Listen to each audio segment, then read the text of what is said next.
நாங்கெல்லாம் விதிநேத்ரா matriculation higher secondary school கோமங்கலம்புதூர்ல படிக்கிறோம். நாங்கெல்லாம் என்ஜிசி கிளப்ல இருக்கோம். நாங்கள் இப்போ உங்களுக்காக ஒரு சின்ன என்ஜிசி ஆக்டிவிட்டி பண்ணி காட்ட போகிறோம். Save trees, get oxygen. Save water, save life. மரம் வளர்ப்போம், மழை பெறுவோம்.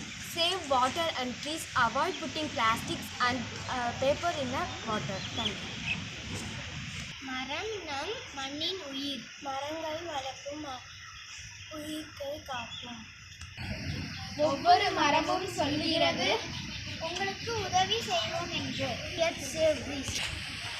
Save yet save trees. மரம் நம் வாழ்வில் முக்கியமானது. Save yet save nature. Colors are the smiles of nature. Plastic use பண்ணாதீர், மண் வளம் கெடும். மரம் வளங்க, மண்ணெடுக்க